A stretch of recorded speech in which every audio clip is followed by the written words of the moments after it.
E aí pessoal, aqui é o Igor novamente, estamos de volta para a nossa terceira aula do módulo de funções inorgânicas e agora nós vamos estar falando sobre os sais. Certo.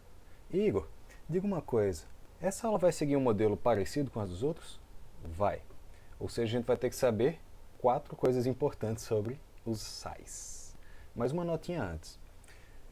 Os sais, eles são definidos como sendo o produto da neutralização de um ácido e uma base. Ou seja, para poder entender os sais, você tem que entender ácidos e bases. Se você não estudou isso ainda, se você ainda não assistiu às aulas, dá uma olhada, tá logo aqui ao lado. Você dá uma olhada, tá logo aqui ao lado, vai fazer uma diferença enorme para você conseguir entender o que está acontecendo aqui. Tranquilos? Então agora sem mais, vamos lá. Vamos começar então pela definição.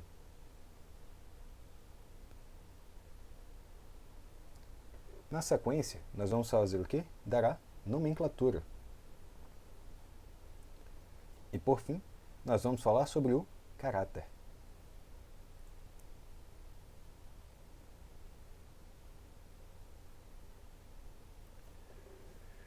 Então, se você lembra das aulas anteriores, nós tínhamos um ácido, que era alguém que liberava H+, e nós tínhamos o quê? A base, que era alguém que liberava um OH-. Se você juntar um H+ com um OH-, você vai ficar com água. E além da água, você vai ter um sal, que começa pela base e acaba pelo ácido. Tranquilos? Então, como que a gente faz para dar nome aos sais? O nome deles, na verdade, é bem simples, pessoal. A gente vai pegar o nome do ânion do ácido, ou seja, da parte negativa, e o nome da base. Ou seja, para poder dar o nome da base, a gente tem que entender de qual ácido ela veio. Para isso, pessoal, perceba que tem uma regrinha que a gente vai ver. A gente tinha 3 terminações possíveis para os ácidos. Se a gente for colocar em ordem alfabética, como que fica? A gente tem ico, a gente tem hídrico e a gente tinha oso. E se a gente for pensar nas vogais, como que elas ficariam? A, E, I, O, U. Então a gente vai ter o que aqui? A, E, I. Todo mundo aqui vai acabar com to.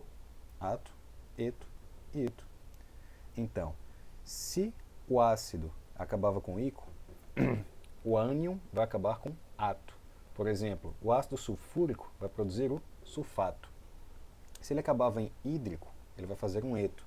Ou seja, se a gente tinha um ácido clorídrico, ele vai virar um cloreto. E se a gente tinha um oso, ele vai acabar em ito. Então, se a gente tinha, por exemplo, o ácido nitroso, a gente vai fazer o nitrito. Tudo bem? A regra é simples. Quando a gente vier agora os exemplos, vai ficar mais claro para vocês, pessoal. Vamos lá. Temos aqui o NaCl. Como a gente acabou de falar, esse Cl ele veio do HCl. Como ele é um ácido sem oxigênios, hídrico. Então, ser hídrico vai acabar com eto. Então, este cidadão daqui seria quem? Ele seria o cloreto de, quem é que é o Na? Sódio. E a gente tem aqui um outro, o CaSO4. De qual ácido será que ele veio? Então, se a gente dividir aqui, esse pedacinho parece ter vindo do H2SO4. Então, como que a gente faz para saber o nome dos ácidos oxigenados? Pelo NOx. Menos 2 e mais 1. Então, aqui vai ser mais 2, aqui vai ser menos 8. Então, está faltando 6 para o enxofre. 6 ele fica ico. Ou seja, a gente vai ter, já que era o ácido sulfúrico, vira o sulfato.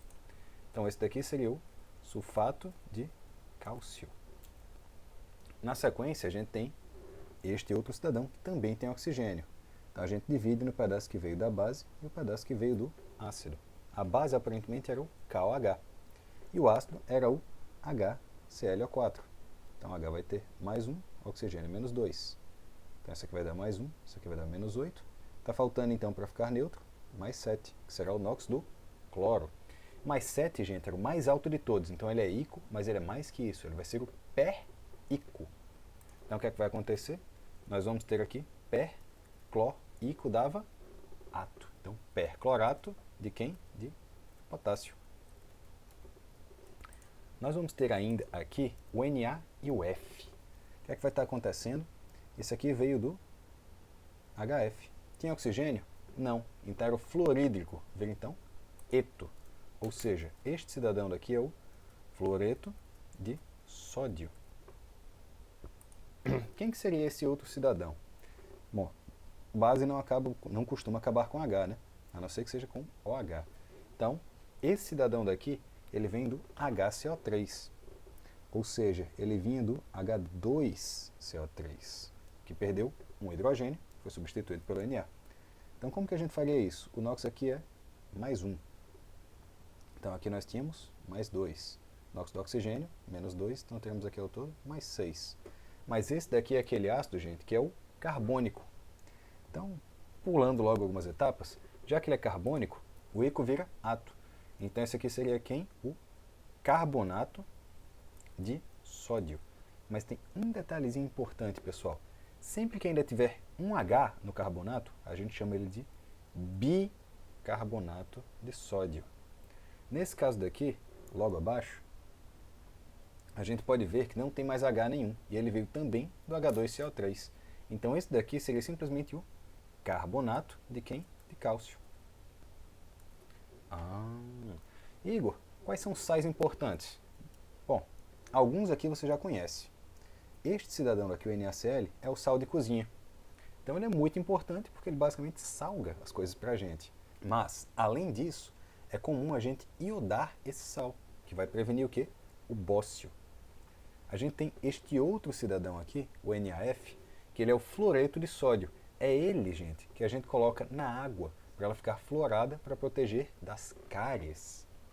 Nós temos aqui o carbonato de cálcio, que a partir dele a gente consegue fazer a cal, que é um óxido super importante que a gente vai ver na sequência. A gente tem também o CaSO4, o sulfato de cálcio, que ele é muito utilizado na fabricação das porcelanas. Então você tem piso de porcelana, você tem aqueles jarrinhos, ele provavelmente foi feito utilizando também o sulfato de cálcio. Temos um outro aqui, vamos dar uma olhada, que ele acabou ficando sem nome. Se a gente quebrar, este aqui veio do HNO3. Igor, quantos Hs eu sei que vou ter que colocar? Você basicamente olha o NOx do pessoal aqui. Esse não é mais 1, então você precisa de um hidrogênio. O cálcio não é mais 2, então você precisaria de 2 hidrogênios. O Na é mais 1, um hidrogênio. Então esse era o HNO3. Mais 1 aqui, menos 2, mais 1, menos 6. Precisamos de 5. 5 é ico. Então esse aqui seria o quê? O nitrato de sódio. Esse sal daqui, pessoal, ele é o sal mais comum utilizado para fazer a adubação de produtos nitrogenados. Tranquilo? Então ele é super importante para a agricultura. Voltando, a gente vai ter que falar então sobre o caráter dos sais. Antes, a gente simplesmente estava falando sobre ele ser forte, fraco ou moderado. Por quê? Porque um ácido é sempre um ácido, uma base é sempre uma base. Mas nos sais a coisa fica um pouco diferente. Um sal, ele pode se comportar como um ácido. Um sal, ele pode se comportar como uma base. Um sal pode se comportar como ambos, que é o que a gente vai chamar de anfótero, ou ele pode ser neutro. O que é que vai estar acontecendo? Tem uma série de possibilidades que a gente teria que entender algumas constantes para poder dizer. E isso eu vou deixar para aulas futuras, quando a gente estiver falando sobre as constantes, a gente retoma isso daqui. Por enquanto, vamos pensar no seguinte. Na definição de ácido, nós sabíamos o quê? Que era um HA que liberava H+, e ficava negativo. Ou seja, quem liberar H+, é um ácido. Então vamos pensar no que acontece se nós tivermos isso daqui. Nós temos, por exemplo, o H2S. Inicialmente, ele vai liberar um hidrogênio e vai virar HS-. Só que ele tem uma segunda etapa em que esse HS- ele vai liberar um H+ também e vai ficar S2-, ou seja, com duas cargas negativas. Se a gente fosse fazer a reação global disso daqui, a gente cortaria os HS, porque eles aparecem nos dois lados, e ficaríamos com H2S, forma o quê? 2H+, mais S2-, que a gente até já esperava, já que tínhamos 2. Mas percebam uma coisa, já que tem uma etapa dessa, isso daqui ainda é um ácido, não é? Se nós pegarmos analogamente uma base, como por exemplo CaOH2, ele também vai se quebrar por partes. Então o que é que acontece? A gente vai ter primeiro o CaOH+, e um OH-.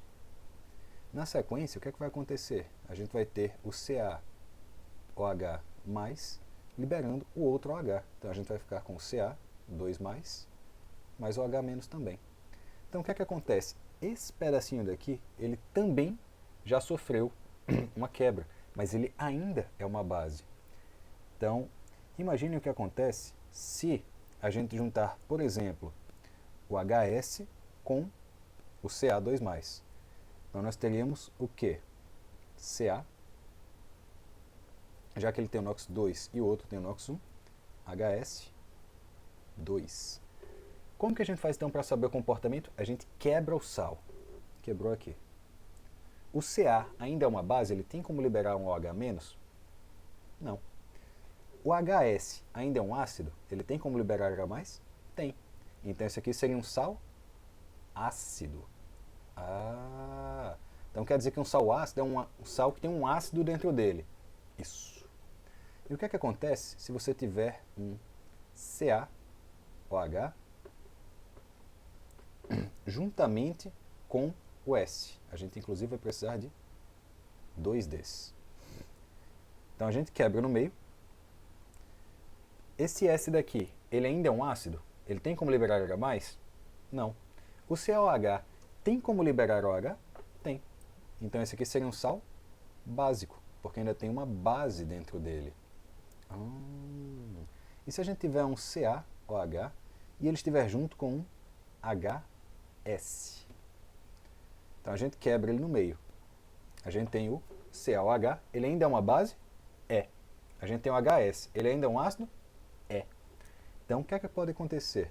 Ele pode tanto atuar como base quanto como ácido, dependendo da situação em que ele seja colocado. Ou seja, ele seria anfi. E se a gente tiver um sal, como por exemplo o Ca e o S? A gente quebra ele no meio. O Ca ainda tem como liberar OH? Não. Então ele não é nem ácido nem básico. E o S ainda tem como liberar H+? Também não. Ou seja, esse cidadão daqui vai ser neutro. Então o que é que acontece? Os sais, eles podem se comportar como ácido, base, ambos ou neutro, desde que ainda tenha ácido, base, ambos ou nenhum dentro deles. Como que a gente pode representar isso daqui? Seria algo mais ou menos assim. Nós teremos um pedaço aqui da base ligado a quem? Ao H e o A. Aqui nós teremos BOH, ou seja, temos um pedaço de base. E esse pedaço de base vai estar ligado ao quê? A um ácido, que já não tem mais como liberar H+, ou seja, só aquele ânion neutro. Como é que seria um anfótero? Nós teremos BOH e aqui nós teríamos o HA. E como que seria um neutro?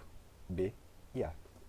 Então, dando uma olhada para cá, este cidadão daqui, ele seria o quê? Neutro. Esse cidadão daqui, neutro também. Este cidadão daqui, ácido. Por quê? Porque ainda tem um pedacinho aqui que é um ácido dentro dele. Tranquilos? Então, pessoal, basicamente é isso. Espero que vocês tenham entendido. E eu libero para vocês agora, então, aquelas palavrinhas-chave. O que é que acontece, pessoal? A gente tem que explicar todo o conteúdo a partir disso daqui. Dá uma olhada para cada uma dessas palavrinhas. Aparecer alguma coisa que você não está lembrando o que é, sem problemas, a gente resolve aqui. Você assiste a aula de novo, vai estar de boa. Caso você tenha conseguido explicar tudo, parabéns. Agora você vai ver que para revisar isso você vai gastar simplesmente 2 minutinhos. Ou seja, chegou na hora da prova, a gente tem 2 minutinhos de ácido, 2 minutinhos de base, 2 minutinhos de sal, 6 minutos para estudar para a prova até agora. Com mais óxidos vai virar no máximo 8 minutos. Tranquilo, pessoal? Então, Qualquer dúvida, estamos aí de volta. Vocês também já podem ir lá para o Estudo em Dia fazer listinhas a partir disso. Até a próxima, quando a gente vai estar falando sobre óxidos.